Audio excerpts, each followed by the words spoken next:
Hello everyone, मैं बलराम सिंह आप सभी का स्वागत करता हूं एग्री फ्यूचर एकेडमी के इस प्लेटफॉर्म पर। आज मैं आप सभी को गाय का पाचन तंत्र पढ़ाऊंगा, डाइजेस्टिव सिस्टम, जिसमें हम लोग देख रहे हैं। ये गाय का इंटरनल डायग्राम है। इसमें यहाँ से इसका माउथ बोलते हैं इसको। ये माउथ हो गया। यहाँ से जो है ये फूड है। जो गाय फूड खाते फूड खाएगी सीधे जाएगा मुंह में लेगी। फिर मुंह में जाने के बाद इसमें रहेगी ये सलाइवरी ग्लैंड है। कौन सी ग्लैंड है? सलाइवरी। सलाइवरी ग्लैंड का काम क्या है? सलाइवरी ग्लैंड का काम है तो सलाइवा प्रोड्यूस करना। सलाइवा क्या काम में आएगा? सलाइवा काम में आएगा कि जो इसने फूड खाया है उस फूड में ये मिलेगा, जिसे सलाइवा से फूड को तरल मात्रा मिलेगी तो आसानी से ये तो गाय के पेट में जाएगा। जो इसके लड्डू बनेंगे, फूड के लड्डू बनेंगे, तो लड्डू को एनिमल हस्बेंड्री की भाषा में बोलस बोलते हैं। क्या बोलते हैं? बोलस। बोलस ये बन के डायरेक्ट जाएंगे अपने कौन से भाग में? ये सबसे बड़ी है इसोफेगस। इसोफेगस नली सबसे सबसे लंबी बोले तो इसोफेगस नली है, और सबसे बड़ा बोले तो रूमेन बोलेगा। जहां से ये बोलस बनेगा तो बोलस सीधे बनते बनते जाएगा रूमेन में। रूमेन में डाइजेस्ट रूमेन में स्टोर होगा। रूमेन को क्या बोलते हैं? Store of the food. Rumen में जो फूड आता है वो फूड स्टोर होता है। रूमेन का काम क्या है? फूड स्टोर करना। फूड स्टोर करेगा, ठीक है। फिर इसमें इसकी पीएच की बात करेंगे तो पीएच है 6 से 7। कितना पीएच? टेम्परेचर की बात करेंगे तो 38 से 40 डिग्री सेल्सियस। ये आइडियल टेम्परेचर है किसके लिए? माइक्रोबियल फर्मेंटेशन के लिए। माइक्रोबियल फर्मेंटेशन होगी तो उसमें फिर जो फूड फूड बचेगा उस फूड को क्या बोलते हैं? कर्ड बोलते हैं। Partially digested food. फिर इसके बाद ये पार्सली डाइजेस्ट हो जाएगा, फिर आगे जाएगा, रेटिकुलम में जाएगा। रेटिकुलम को क्या बोलते हैं? रेटिकुलम को बोलते हैं, दूसरा नाम है हनीकॉम्ब। अभी अपन लोगों ने पढ़ा था रेटिकुलम। अब तीसरा इसका आमाशय है, कौन सा है? ओमेजम। ओमेजम का जो स्ट्रक्चर होता है वो कैसा होता है? कॉलीफ्लावर, बंद गोभी के जैसा पूरा बंद होता है। इसका मेन फंक्शन की बात करेंगे तो फंक्शन है इसका जो एब्जॉर्ब करता है। क्या एब्जॉर्ब करता है? वाटर एब्जॉर्ब करता है। वाटर के साथ आता है सोडियम बाइकार्बोनेट, वो भी एब्जॉर्ब करेगा। जैसे इसका एब्जॉर्प्शन हो जाएगा फिर आगे अगले आमाशय में भेजेगा एबोमेजम। एबोमेजम को बोलते हैं ट्रू स्टोमच।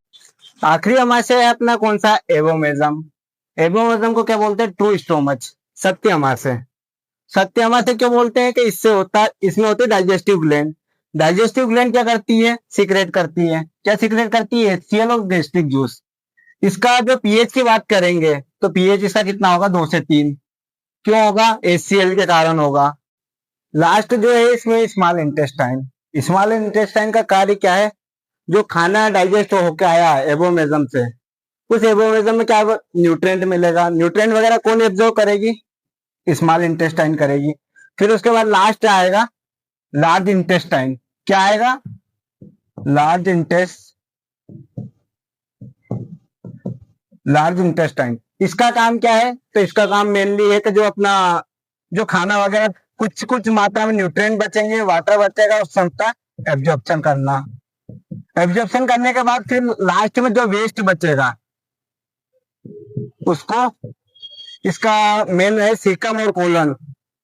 क्या है? 2 पार्ट हो जाएंगे इसके, सीकम एंड कोलन। इससे जो वेस्ट आएगा, वेस्ट को बोलते हैं, गाय के वेस्ट को मेन बोलते हैं काउ डंग बोलते हैं, और हिंदी में इसको बोलते हैं गोबर। एक आपको मैंने स्टार्टिंग में बताया था, काय का बताया था? Salivary gland. सलाइवरी ग्लैंड का मुख्य कार्य क्या है?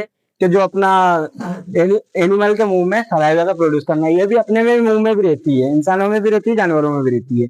इसमें जो सलाइवा निकलता है, क्या निकलता है? Saliva.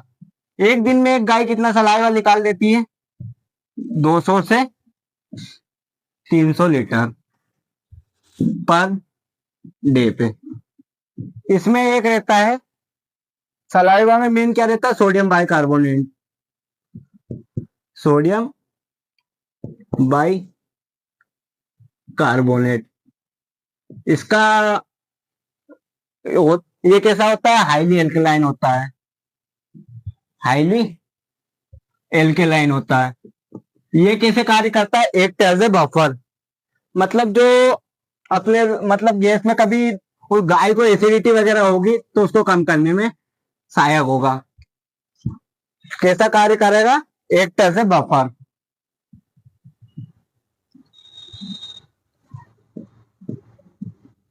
Act as a buffer की तरह कार्य करेगा।